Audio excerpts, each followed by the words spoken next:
안녕하세요. 스마트코인 트레이딩입니다.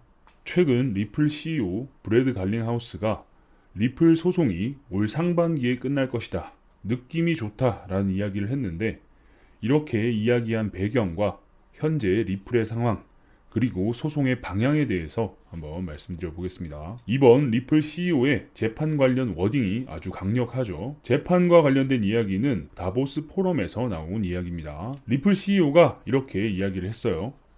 2023년에 리플 소송은 확실히 해결이 될 겁니다. 아마 상반기일 거예요. 저는 법이 어떻게 크립토에 적용될지, 그리고 어떤 사실이 판결에 영향을 미칠지에 대해서 매우 느낌이 좋습니다. 참고로 2년 전 WEF 월드 이코노미 포럼 초대장의 테마에서 해당 이슈가 등장을 했습니다. 월드 이코노미 포럼이 다보스에서 열려서 다보스 포럼이라고도 불립니다. 그리고 이번 다보스 포럼에서도 등장한 키워드 또한 그레이트 리셋이 포함되어 있어요. 이번 다보스 포럼에서 리플 CEO도 기후 및 암호화폐에 대한 테마로 기업인들과 협력을 발표했습니다. 그리고 우리가 현재 SEC와 진행 중인 소송은 금방 마무리될 테니 걱정 마시라. 아마도 올해 상반기에는 마무리될 테니까 라고 이야기를 한 거죠. 예전 리플 관련 영상에서는 이번 지방법원 소송은 리플이 질 가능성이 높다라고 말씀을 드렸었습니다. 왜 그렇게 말씀을 드렸는지 다시 한번 말씀을 드려보면 이런 사례를 한번 비교해 볼 수 있을 것 같아요. 산업금을 제외하면 최저임금을 못 받는 택시기사, 이런 시스템이 과연 옳은가? 택시 산업금은 법인 택시를 운전하는 기사님들이 하루에 회사에 입금해야 되는 돈인데 10만원 중반대의 액수라고 알고 있습니다. 산학금 제도를 없애기 위해 월급제가 도입되었다라고 하는데 택시기사님들은 여전히 힘들다라고 하네요. 해당 소송은 대법원에서 원심을 깨고 택시기사의 손을 들어줬습니다. 원래 대전지방법원에서 판결한 원심은 원고 패소였어요.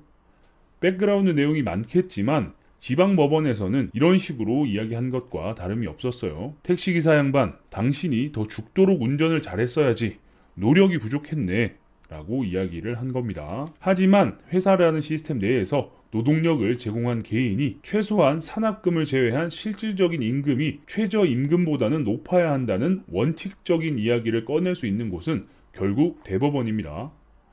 리플과 SEC 소송에서 크립토에 적용된 아주 오래된 구식의 하위 테스트가 맞냐 틀리냐를 논하는 곳은 역시 대법원에서나 가능한 이야기인 거죠. 그와 달리 난 그런 거 모르겠고 일단 하위 테스트를 이용해서 SEC가 정말 커버를 쳐주지 못할 정도로 아주 심하게 리플에게 잘못 적용한 케이스인지를 다루는 게 지방법원의 소송이다 라고 말씀드릴 수 있겠습니다. 그래서 특히 이번 지방법원 판결은 대법원으로 갔을 때 정확한 판단을 위한 충분한 자료조사도 겸하고 있다라는 생각이 됩니다. 이건 크립토 업계 관계자들도 대부분 이렇게 생각을 하고 있어요. 이런 내용은 단순히 리플을 좋아하거나 싫어해서 말씀드리는 게 아닙니다. 그럼에도 불구하고 이번 다보스 포럼에서 리플 CEO의 발언은 좀 강력했죠. 이번 상반기에 해결될 거고 결과가 어떻게 나올지 대충 감이 왔는데 느낌이 좋다. 이런 건 정말 강력할 수밖에 없습니다. 왜 이런 발언을 했을까를 생각해 볼 필요가 있죠. 한번 심도 있게 생각을 해보면 두 가지의 경우가 나오는데, 다보스 포럼이 과거와 다르게 회사 오너, 즉 기업인들의 참여 비율이 대폭 늘어났습니다. 그런 자리에서 회사에 명운이 걸린 소송을 하고 있는 회사의 대표가 크립토 영업을 하고 파트너십을 논하려면 첫 번째, 최소한 우리는 승소한다 라는 확신이 있어야 되지 않았을까 라는 겁니다. 왜냐하면 이렇게 많은 기업인들이 있는 상황에서 쭈뼛거리고 대표라는 사람이 저희는 판결을 기다리고 있고요. 그때 가봐야 알죠. 이런 뉘앙스로 사람들에게 이야기를 하거나 인터뷰를 하면 바로 병풍 취급과 더불어 모두가 피하는 존재가 되지 않을까 싶습니다. 두 번째, 재판에서 일부 승소를 기대하고 있는 듯합니다. 보통 재산권 분할 소송은 양측이 둘 다 일부 소송으로 결말이 나는 경우가 많습니다. A는 100% 뱉어낼 걸 30%만 뱉어냈으니 70% 방어로 성공. B는 100% 뺏어왔었어야 됐는데 30%라도 받아왔으니 그래도 일부 승소. 이런 게 참 말장난도 아니고 당사자들은 이게 승소라고? 이 변호사 놈이 날 가지고 장난치나? 라는 생각이 들 수밖에 없죠. 개인 간의 소송은 아주 클린하게 100% 이기는 이런 경우는 잘 없습니다. 리플 대표는 여기에 걸어볼 수 있는 거죠. SEC의 판단은 절차적으로는 잘못되지 않았다.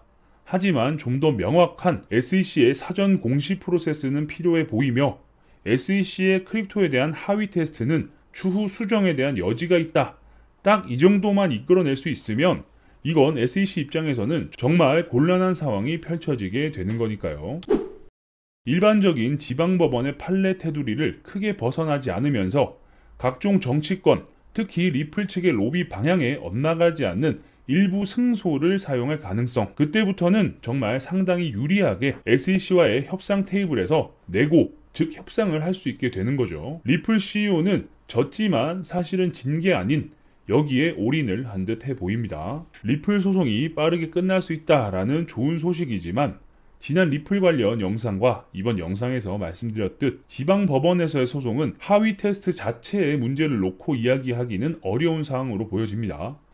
일부 승소를 통해 대법원으로 상고를 하고 대법원 소송 과정에서 SEC와의 합의가 이뤄지는 경우가 많다라고 하니 리플에게 유리한 상황으로 빠르게 전개가 되었으면 좋겠네요.